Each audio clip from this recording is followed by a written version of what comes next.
never designed for you to die. You and your sisters and brothers, I don't care if you rich or poor.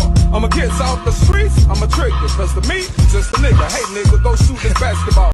Go throw this football. Here, take this kilo. Go in the hood and cook raw. See, I control everything.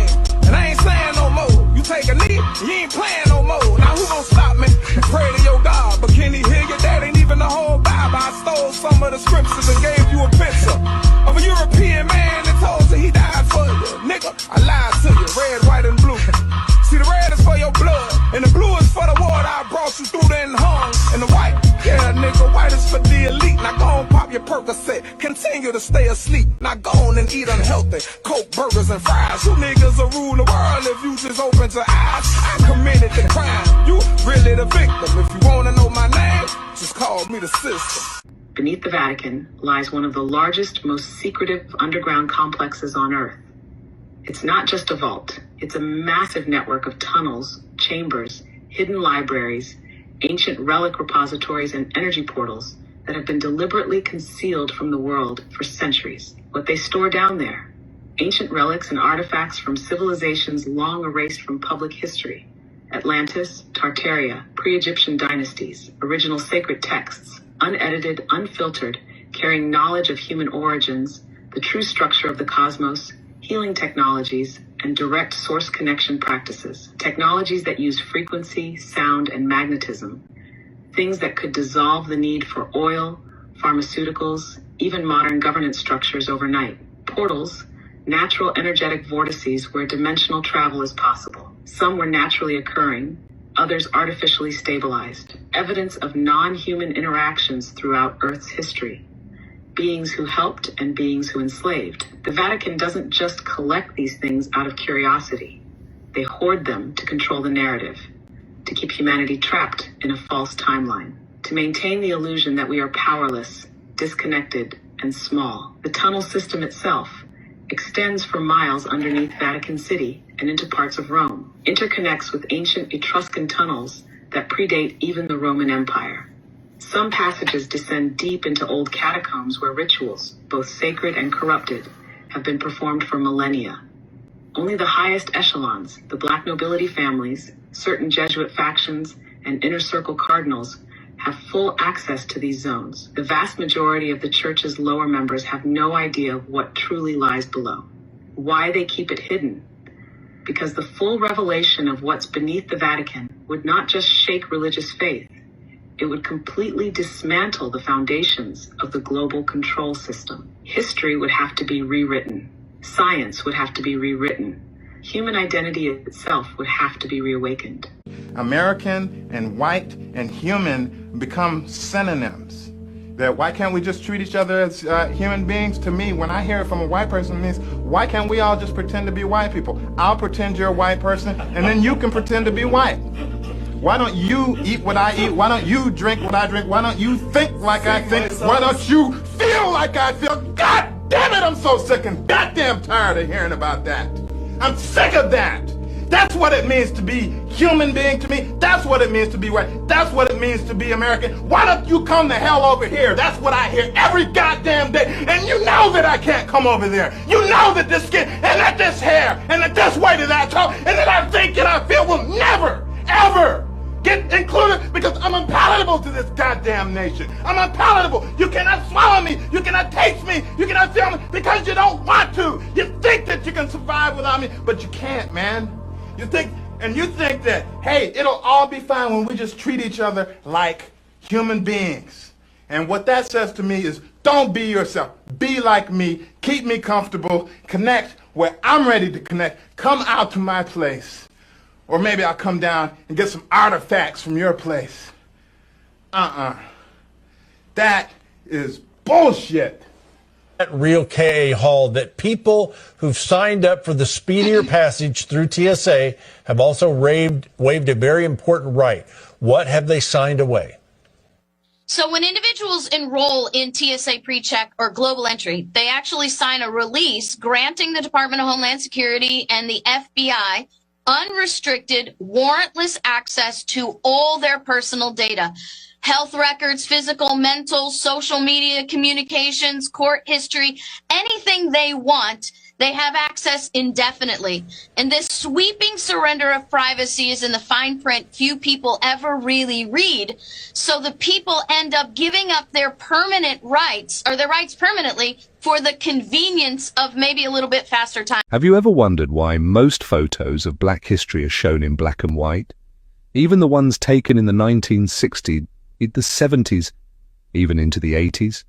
When color photography definitely existed, the answer isn't just about cameras, it's about psychology, because black and white photos feel old, distant, historical. They quietly whisper, "This happened a long time ago. It's over now." But that's not the truth. Dr. Martin Luther King Jr. marched while your grandparents were alive.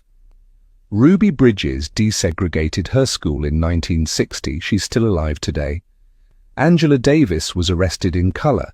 Rodney King was beaten by police officers in full color. So why do we still see so many of those moments in black and white? Because it creates distance. It trains the mind to believe this is all in the past, that racism is over. That struggle is done, that progress has been made, and there's nothing left to do. But color tells a different story. When we see those same photos in color, the grass is green, the blood is red, the skies are blue, the pain, the power, the passion, it all feels present, because it is. Showing black history only in black and white is like turning the volume down on the truth. It suggests that injustice was long ago. It hides how recent the struggle. There's a book that was written by these two white gentlemen called Without Sanctuary. If you ever get a chance to read it, it is one of the most profoundly disturbing books I've ever seen in my life. It's a pictorial history of lynchings and what they used to call nigger barbecues. I'm talking about children, women, male adults lynched. And then they used to put us alive on spits with a fire beneath it and turn us and roast us until we dehydrated. And they pick up pieces of the bodies, and hundreds of whites would be standing and taking pictures with a body piece in their hand. They have the pictures, they show the pictures in the book. And they say, just get over that? You don't get over that. You have to move on. You have to live your life. You have to grow. You have to accomplish. You cannot use excuses. But that is in spite of your history. Are all white people racist? Well, before I answer that, I would say it depends on what that means to you. If being racist means conscious, intentional dislike and meanness, then no. Are all white people, have we all internalized racist ideology? Yes. Do we move through the world with a racialized experience that benefits us within a system of inequality? Yes. Chapter 2 of your book is called Why It's Okay to Generalize About White People. One of the things that white people will often say is, well, you can't say that about all white people. Robin, you can't say all white people have internalized anything. You can't say that all white people do this or all white people feel like that. And they would say even that the very claim that all white people do anything is itself racist. And that's why it's chapter 2. It was clear to me after white fragility that I had to take that on right away. So first of all, I'm a sociologist, and I'm quite comfortable generalizing about a group of people and describing patterns that are observable and well documented. And that is what I'm talking about, are patterns. There are exceptions to every pattern, but I want us to try to look at the rule rather than the exception. You want to enslave your child, your wife, your mother. There isn't anything that you ever had. There isn't anything that you own. There isn't any right that you possess that they're not planning on taking away. Sheeple. Your sheeple. And your children are going to be slaughtered if you go along with the program. Found a joint in the basement.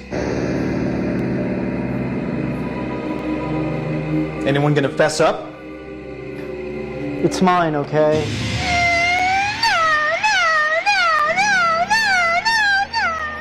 See what you've done? Mom, you should have aborted him! It's time to wake the town and tell the sheeple.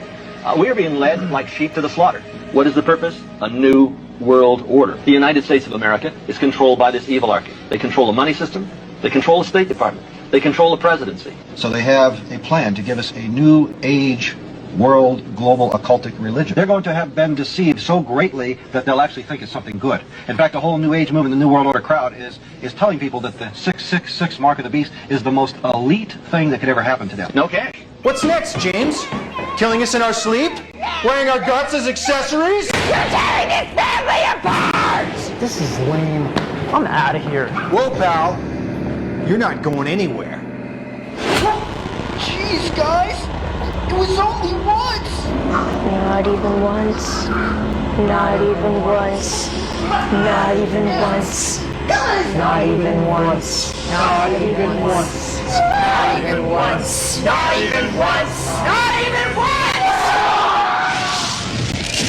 Cashless society. It's ready to go. Disease could be created. In essence, this is what he was saying. We have new strains of virtually everything that's drug resistant or drug. I'm not worried about the old diseases. I'm worried about the ones that they create to bring down the population of the world. They said they want to exterminate them, but that they consider them to be useless eaters. Words are very important to the Illuminati. These things are manufactured purposely for a purpose. And so I'm saying that there is something organized and directed, and it's here in this country. Future shocker biochip. And this is what Anthony showed you earlier, a biochip. That's an injectable computer chip.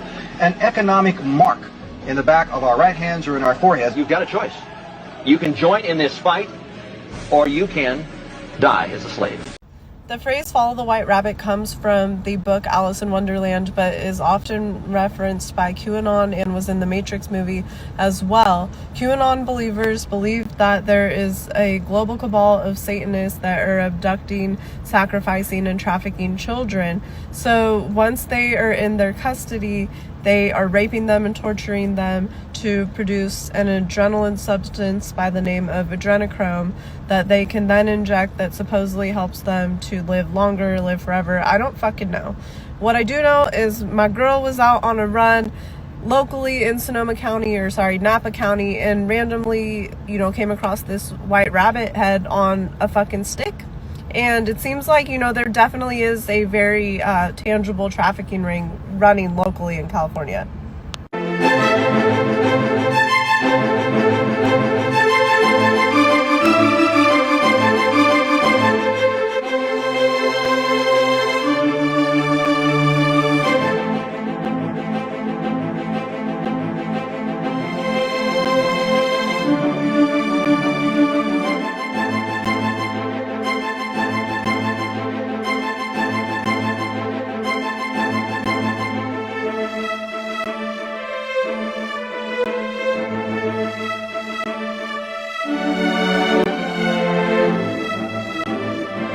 James O'Keefe, he fucking did it. He fucking got him. He dropped his first part of the Epstein investigation. James O'Keefe has on camera the royal family's fixer, John Bryant, the dude who fixes shit when they fuck it up, on tape saying, and I quote, Prince Andrew was fucking underage girls, end quote. And then goes into even greater detail about it. I was really pissed because he lied to me about Epstein. Yeah. I knew he saw him, but he lied to me that he was such a close friend. I was so wrong. And then I did a big thing in the Daily Mail saying that I believed him, and then I found out he was lying. I was so pissed. No, he was underage girl. Holy shit. And no wonder he went dark. And he says this is just part one. So he's got more coming on this shit.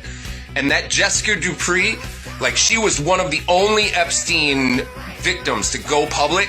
No one will ever convince me that her suicide is not connected to this shit coming out. There's no fucking way. That shit, totally fucking connected. Her claim wasn't that she just fucked Prince Andrew. What she says is that she fucked Prince Andrew 3 times, was paid to fuck him 3 times, and once on the island, it was a reverse gangbang. Like, Prince Andrew was fucking her and 7 other fucking underage girls. Holy fucking shit. And that's in that interview too. I'm gonna drop the link to it in the comments. Like, holy fuck. And James is exactly right. At the end of that video, he says they are sticking their neck out on the line, and the only thing that makes all of this fucking worth it is if there is accountability. And he says the people that harmed these children have to be held to account. And that is the only way a just and society would operate. If there is no accountability for these crooked pedo fucks, then there is no justice in this world, and we might as well just burn the whole fucking thing to the ground. Oh, my QAnon brothers and sisters, I'm so happy to tell you this because I was right the whole time and now the proof has come out. It was telling you that it was a government-run psyop to get marginalized people who the government considered to be potential domestic terrorists to not do anything. And that's exactly what it was. The 4chan servers were hacked. It turns out that they were running on really, really old, outdated software, which is hilarious, right? Because it's the government. And they doxed everybody, and it turns out that a lot of the moderator emails were .gov emails. Can you fucking believe it? Well, I can, because I knew this, because I have inside information. None of you wanted to hear it. People got so fucking angry. But guess what? This is called counterintelligence. This is called controlled opposition. That's right. You twist people into a knot that they cannot comprehend emotionally and mentally by telling them that reptiles run the government and that the people that they're supposed to appreciate for governing them and the people that they're supposed to respect are actually not human and eating other human beings and drinking their blood, adrenochrome. They're hopeless, right? And they become completely ineffectual in regards to their ability to fight the government. The tactic they employed to render them even more ineffective was to tell them to wait. If you recall, QAnon was constantly saying, this date is coming, this savior's coming, wait, this date is coming, this savior is coming, wait. And then the date would come or the savior would come and nothing would change, nothing would happen. Think about it. What are you gonna do if you're waiting? You're not gonna do shit. There's no call to arms, there's no call to any kind of resistance, you're just waiting. So when they said, okay, your kids can come back to school, but everyone has to wear a mask. I saw that email and I went, yeah, no, my kids ain't wearing a mask. So I emailed the principal and I said, my kids are coming back to school, but they're not going to be wearing a mask. And they said, well, then they won't be allowed to come into school. So I go on the FDA's website and I look it up. What's their stance on a mask when it comes to stopping the transmission of a virus? And here's what it says. A mask is considered an experimental medical device when it comes to stopping the transmission of a virus. Experimental. Then I go on the CDC's website. It says basically the same thing. So I copy and paste that and put the links to it in this email. And then I went and pulled the Nuremberg Code, and I printed the whole Nuremberg Code off and put that on that. And the first thing the Nuremberg Code says is you cannot coerce, force, threaten, all these words, another human being to undergo a what? Experimental medical procedure. You cannot do that to another human being against their will. And so I printed that. And then at the bottom I said, my kids will be coming to school without wearing masks. They do not consent to this experiment of wearing a mask to stop the virus. P.S. The penalty for violating the Nuremberg Code was death. John Rich. 30 minutes after I send this email, I get an email back with an opt-out form. That all I have to do is fill out this opt-out form, and my kid doesn't have to wear a mask when they go back to school. So guess what I did? I downloaded the opt-out form and What do you think this is, this shiny stuff amongst the gravel and rocks? That's straight up Quicksilver, aka elemental mercury, just sitting there. This is pretty bad, but it's not even that bad. Take a look at this. That is 30 grams of elemental mercury that was sucked up out of a stream in California with a turkey baster. Liquid elemental mercury unfortunately flows freely through streams and rivers across central and northern California and pretty much all across the Sierra Nevadas. It's a living, unwanted souvenir from the gold rush all the way back to the 1850s. Saying the gold rush changed California is a massive understatement. Even though the gold rush ended long ago, there are abandoned mines scattered throughout the state that are still leaching mercury into our environment and ultimately into our water. For a little bit of perspective, this is a map showing all the abandoned mines from the gold rush era that are still in California. And scientists have projected that these abandoned mines will continue to leach mercury into our environment for the next 10,000 years. And because most of this contamination is happening high up in the Sierra Mountains, it affects everything downstream, which is basically the entire California watershed and all the ecosystems that depend on it, including us humans. We think of California as this super progressive, environmentally conscious state, but we also hold the record for what might be the longest neglected environmental disaster in the world. And the wildest part is that most people have no clue it's even happening. But where did the mercury come from? Mercury was used to bind gold particles together as they washed down the cliff in a sluice like this. And now, every year to this day, around 100 grams of mercury will flow down from Malakoff Diggins and into the Yuba River watershed. So next time you hear about California's golden history, remember that there's another side to that story, one that we are still being affected by today. So I just went down a rabbit hole totally by accident. And it has to do with copper pipes that were used in our homes in the 30s to the 80s in water pipes, right? And then they stopped doing that and they started using PVC pipes made of plastic. And I'm thinking maybe it has something to do with the fact that it's cheaper, right? But then I start reading how beneficial copper pipes are. Not only that they're antibacterial, but the fact that when copper is introduced to water, it has also a lot of other benefits to the body. But then I also started to research when they started to put fluoride in water, which was in 1940. But the mass production of fluoride in water was in the 80s and 90s, exactly at the same time as they took off these copper pipes for our water lines in our homes. And why is that? So I started to look at the interaction between copper and fluoride. And apparently copper interacts with fluoride and doesn't allow as much absorption into your body. And then I started to look into why fluoride is banned in Europe. And let me just show you that even though they say that it benefits teeth health, there's also a lot of side effects to it. Let me just show you what Google AI kind of put up. It says, here's a summary of potential side effects of fluoride on the brain. Lower IQ in children, neurodevelopmental effects, developing brain vulnerabilities, ADHD symptoms, anxiety and depression, behavioral alterations, potential mechanisms of neurotoxicity as well. It says mitochondrial dysfunction, oxidative stress, neuroinflammation, enzyme inhibition. Now, some things to consider is the dose-response relationship, how much fluoride you actually intake, right? And then individual vulnerability, and then, of course, further research needed. And I have to say all this, too, so it doesn't get taken down. But this is when the fluoride in water really increased. And this is when copper pipes, started to be eliminated with PVC pipes. And isn't it kind of funny that in the 90s is when we started seeing all of these ADHD and behavioral changes? Breaking news, Ziploc is being sued in a class action lawsuit. They're getting what's coming to them. Wait until you hear what they failed to inform you about. So in this class action suit, it alleges that Ziploc says you can microwave stuff in their containers and Ziploc bags, and that you can freeze it in the Ziploc bags and containers. However, they failed to mention that releases a ton, like millions to billions of microplastics.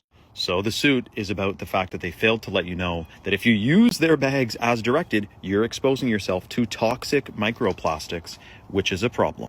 Now, the problem with microplastics, other than the obvious, is that they're made of petrochemicals, they're endocrine disruptors, they're fertility damaging compounds, and they have heavy metals in them. Which, if we know anything about the human body, we are an electric being. We emit an electromagnetic field. It's called your aura. And because of your heart and your blood pumping with the iron in it and everything, it creates a field. All these toxins, these chemicals, these contaminants alter your vibrational frequency. Nikola Tesla knew this. This is going to sound woo, but it's completely true. They just took down my Cheerio post. I am livid. If you didn't see it, I'm still going to show what I did here.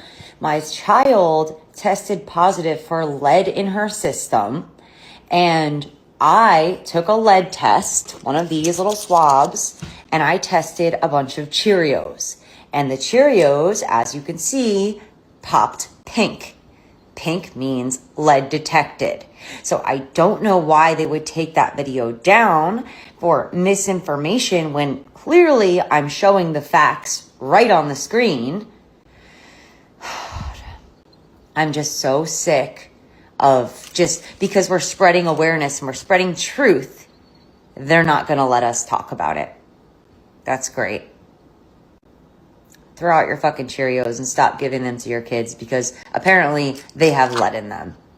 There is something very large at play in the Palisades fire. There was a couple from Portland, Oregon, and they drove into the Palisades fire scene in a decommissioned fire truck. They had emblazoned this fire truck with the name Rolling River Fire Department. Were they there like from minute one?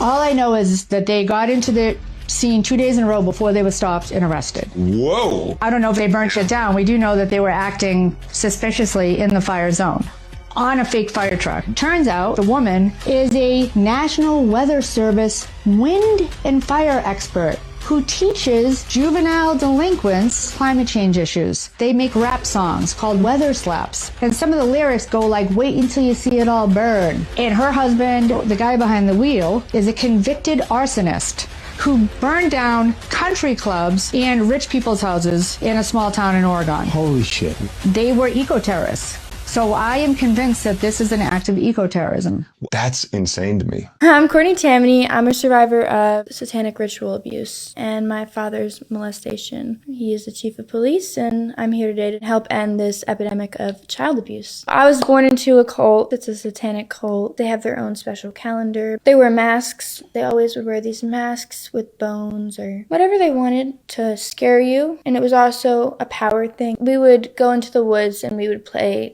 games, which were not games. There's a lot of fire, a lot of burnings of animals, animal skins, humans as well.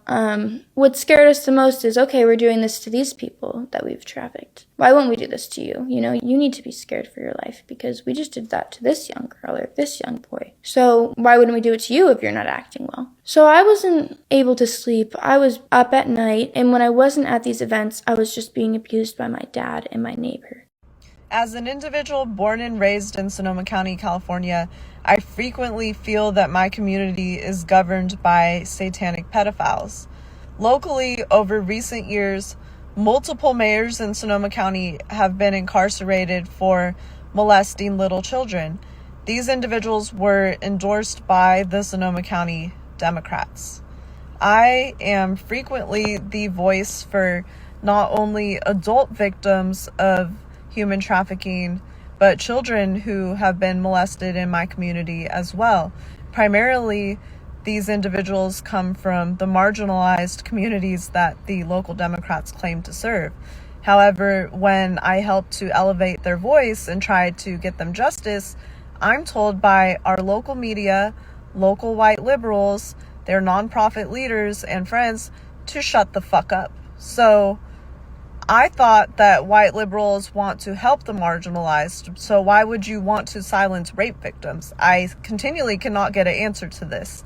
In Sonoma County, we are home to Bohemian Grove out in Monterey. Allegedly, they have an annual encampment each year over the summer in which the 1% are in attendance, including past presidents, high-ranking politicians, and military leaders. And again, allegedly, inside the campgrounds, they conduct satanic rituals, such as the cremation of care.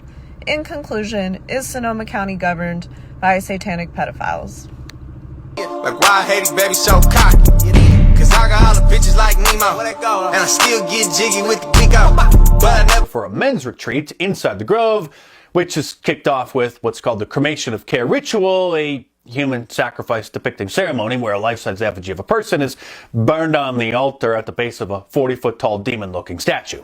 Seriously. It's sort of the Camp David of California with some Satanism mixed in, and was founded back in 1872.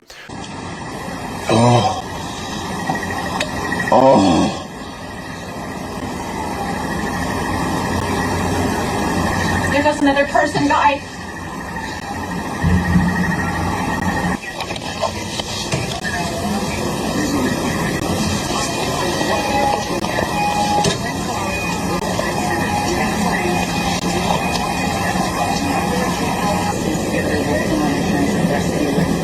No, I'm across the street, so I have seen I saw when the building started exploding and the debris started flying, and I could see parts of what looked like to me a plane, and as it was exploding, I was afraid at our window, the debris was hitting against our window. I was afraid that part of it was going to break through, that it was on fire.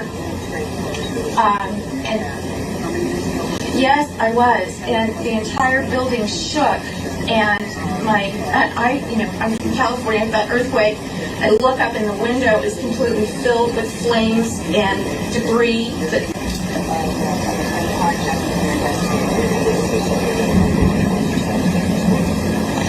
can hear more explosions.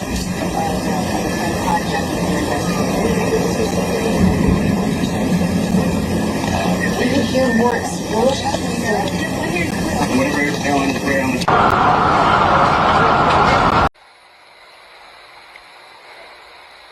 So what you're seeing there is a man throw up the Yahtzee sign, and then J.D. Vance rush over to shake his hand proudly and happily. As a man throw up the Yahtzee sign, and then J.D. Vance rush over to shake his hand proudly and happily. I've never seen this video, and it's J.D. Vance. There's his face. That is insane. What exactly are white people superior at? They're real good at violence. Genocide. There were postcards distributed all throughout the U.S. South, Christmas cards. People took their children to picnics to watch black people be lynched and hanged and castrated. They wanted to kill our children. I had recommended to use an explosive entry device. The house shook. Smoke was coming in, so we knew they dropped the bomb on us. Robert Edwards was actually taken from the jail and killed and dragged through the street, and his body was displayed, and the body was riddled with bullets, and there was literally thousands of Forsyth County residents there to see it. We're watching TV, and all of a sudden, boom. The bomb was between the church and the house. I will never forget the violence of the white mob when we left our home. I still see black men being shot, black bodies lying in the street. May 15, 1970, after months of clashes between black students and white residents, riot police marched on campus and opened a barrage of gunfire. 28 seconds, more than 460 rounds, witnesses said, killing Philip Gibbs, 21, a junior pre-law major, and James Green, 17, a high school senior just passing through campus on his way home. It impacts me on a very personal level. Dixon's organization and others are marching arm in arm for the then and now. To honor the lives lost in the 1917 East St. Louis race massacre, where hundreds, if not even thousands, of black Americans were murdered and killed by a racist white mob that came down and destroyed East St. Louis. Authorities say this was a racially motivated mass shooting. This is an absolute racist hate crime. This is someone who has hate in their heart, soul, and mind. How many more shootings will the African American community have to endure before we take domestic terrorism serious? Like stealing people's lives just because they feel like it. If you are white and you know this is happening and you say nothing, then you're a killer too. I would just consider myself white American. It's just the norm. To be white is the good thing. It's the default race. You kind of get this feeling as you grow up that things belong to you. I won't have to deal with prejudice that someone who's Asian, someone who's black, someone who's Spanish should have to deal with. That's my privilege as a white person. It's but it's true. Europeans have always been liars. This isn't about lying in the ordinary sense. This is about fabricating entire realities, legal, theological, cartographic, then killing anyone who didn't believe them. Europeans called the world undiscovered, while standing on thriving civilizations. The Apache didn't need maps to know their land. They knew where the water rose in spring, where the antelope migrated, and where a single footprint meant a traveler passed 4 hours earlier. Meanwhile, Europeans drew maps where entire continents were labeled as terra nullius, nobody's land, to justify stealing things they could never understand. To this day, land acknowledgments are needed because the truth was so systemically buried. Between 1600 and 1900, the U.S. signed over 500 treaties with indigenous nations, every single one broken ignored, or reinterpreted. The Apache relied on honor-based diplomacy. Truth was action, not paper. If a promise was made, it was backed by kinship obligation, not loophole-ridden documents. Europeans, on the other hand, wrote treaties in foreign languages, imposed deadlines impossible to meet, and used delay as a tactic of dispossession. A document in Latin isn't truth. It's just a spell of empire. The Catholic Church claimed it held the truth of God, then used that to justify genocide, rape, and forced conversion. The doctrine of discovery, papal bulls of 1452 and 1493, told Europeans they could take any land not ruled by Christians. Meanwhile, Apache cosmology didn't separate truth from ecology. To lie about the land was to break harmony with it, a crime not just against humans, but against the earth itself. Europeans burned libraries, retranslated Bibles to suit monarchs, erased oral traditions because they couldn't control a truth that wasn't written down. The so-called European Age of Enlightenment was founded on stealing, distorting, and rebranding global knowledge. They denied the circulation of blood until Harvey said it, though it was already known in Yoruba, Chinese, and Ayurvedic medicine. They claimed to invent inoculation, while Ottoman women, West African healers, and Quechua shamans had practiced it for centuries. The Apache knew the uses of over 500 plants in their region, while Europeans were still bleeding people to balance humors. Truth for Europeans was never about accuracy. It was about authority. When the U.S. government began counting Apache people, they counted full-bloodedness by phenotype, then altered that to strip land claims. White people attempting to rebrand white rage by co-opting the term black fatigue as though it's a phenomenon they actually experienced but only recently found the language to talk about is both dystopianly weird and tragically on brand. The copying, the whitewashing, the centering themselves by playing victim. But what's ironically telling about it is that the concept of racial battle fatigue is not new. It's been around for decades, and the term black fatigue has been used by black people for quite a while. Mary Frances Winters wrote a book that came out in 2020 titled Black Fatigue, and it describes the mental, emotional, and physical exhaustion that black people experience because of systemic racism. Now, notice how black people didn't call that white fatigue, because the purpose is not to assign blame in order to justify bad behavior. It is called black fatigue because it is a harm that black people experience, and so their focus is on addressing and combating that harm. Whereas when white people talk about experiencing black fatigue, they are not talking about a harm that they experience because of black people or anybody else.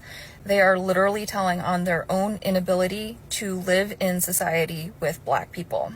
And that's not new either. That's a pathology that has existed for hundreds of years, but call it what it is, white rage. Or a large hate group that our investigation discovered is expanding its presence right here in Tennessee. Good evening to you. I'm Carrie Sharp. And that group, the so-called Patriot Front, is probably best known for plastering our communities with their hate-filled posters and graffiti. Now our investigation has uncovered new videos that reveal the group is also preparing for battle.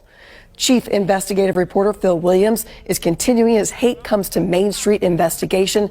Phil, you have been working on this story for more than 3 months. That's right. And during that time, we gathered never before seen video that shows what the Patriot Front is really up to. And as you're about to see, that includes training men to fight right here in the volunteer state. Right now, they got an enemy.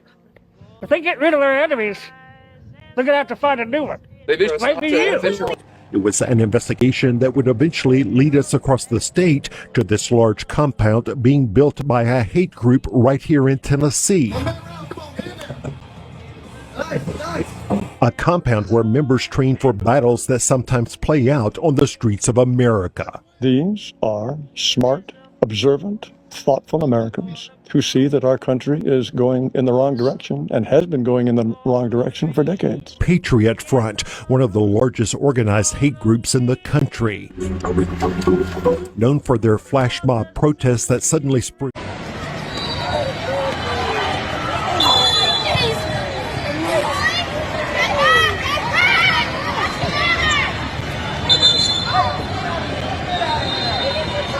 Of course, course, the 14-year-old had SS symbols and the white supremacist slogan 14 words on his homemade mortar. This is insane. A mother in Texas bought Pew Pew's tactical gear and ammo for her child as a thank you for babysitting his siblings, and he'd already expressed an interest in mass Pew Pew events. Like, the school contacted the mother in January because they found a route that he had drawn of what would happen, and then in April he was finally suspended for researching the Christchurch white supremacist mass Pew Pew event. Gets crazier. The only reason everybody found out about this is because the grandmother was told on Monday morning by the kid that he was going to be famous when he was on his way to school in camo gear.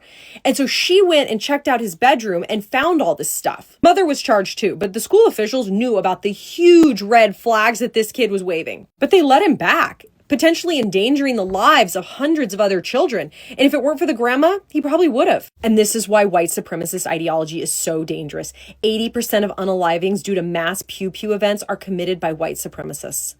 The last time Lynn Council was at this art center in Apex, North Carolina, the inside looked very different. For decades, this was Town Hall. This is the first floor, and you would have come all the way back here, and the jail cells were back here.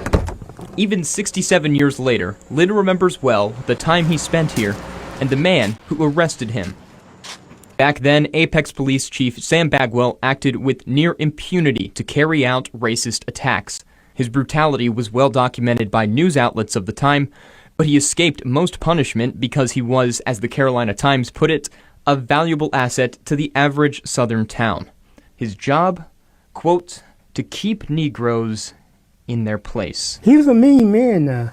He ain't mean ways about him. One November Tuesday in 1952, Bagwell arrested Lynn Council, claiming he was a suspect in an unsolved convenience store robbery. Council would not admit to a crime he says he did not commit. Lynn recalls Bagwell became more and more frustrated by his denial. He hit me, slapped me on the stool. Apex town historian Toby Hollenman says then Council was taken to Wake County for more interrogation. The next day, a trial. At which time it appears he pled not guilty because he wasn't guilty. The next morning, 2 of Bagwell's sheriff deputies took Lynn and the other 7 suspects into their police cars. They drove 10 miles into the country to what's now a 2-lane highway near a suburban neighborhood. Council says he was led underneath this tree, where a noose was looped around his neck. And then they got on the other end of the rope and pulled it, so they pulled his feet off the ground. I thought myself, I said, they're going to keep me down in the wood, do me and leave me down here. After a minute hanging off the ground, and he dropped me down. Yeah. Tell her where that money at. Lynn had no answer. He was taken back to prison and released the next day. All right, I want to hear what you got to say. Earlier this year, Lynn told his story for the first time. When Wake County Sheriff Gerald Baker heard it, he felt called to act. It just kind of rested on me and my heart to stop and recognize for the entire world that this office did a terrible thing. The Apex Police Department publicly apologized to Lynn, and the community held a ceremony in his honor. So we do have some time now for questions from the audience. I wonder if we should just take a few, and then we can respond to them all together. So, okay. Thank you. I have a question. What's the difference between the U.S. debt and the debt that African nations own? Because the U.S. debt doesn't keep the U.S. from being one of the leading powers of the world, but then African nations can't make it because of that debt that is strangling them. Okay. The first question is a very important question. What makes African and third world debt different from the American debt? Number one, America is never going to pay its debts. It doesn't have to. Its debts are in its own currency. We can simply print it. The African debt is not in its currency. The African debt is in U.S. dollars. Africa has to earn the U.S. dollars, and the only way it can earn the U.S. dollars is not to be assassinated for growing its own food and becoming independent and doing something that the United States does not like. The principle underlying the foundation of the World Bank, the International Bank for IBRD, research, the World Bank, is that no country should grow its own food. Africa and the third world should only grow export crops. To export, in order to have an oversupply of cocoa and other tropical raw materials, to keep down the price, they must buy their grain from the United States or Europe, so that if they do something that we don't like, we can do what America tried to do to China in the 60s. We can sanction them. We can say, we're going to starve you. We're going to not export any grain to you. So owing their foreign debt in dollars means that they have to somehow sell something that the United States wants, not what they want. I think the most evil organizations in the world today are the World Bank and the International Monetary Fund. And my book, Super Imperialism, that I wrote in 1972, is all about that. The largest purchasers of the book were the Defense Department and the CIA. I was immediately, the organization I worked for was given a $75,000, $85,000 Defense Department contract for me to come to explain to them how American imperialism worked, and they used it as a how to do it book. As long as your body is healthy, you have thousands of problems. Yeah, but in the moment your body gets sick, you have one problem. That's really true. Yeah, that's true. Okay, so that's why I mean, first of all, before like tackling everything, so how to build up your life and how to whatever do, make sure your body stays healthy. If the body is not healthy, you don't need to worry about anything else. So respect, take care, and love your body. Nourish your body, nourish yourself in such a way that you understand it's something right now very, very precious to have.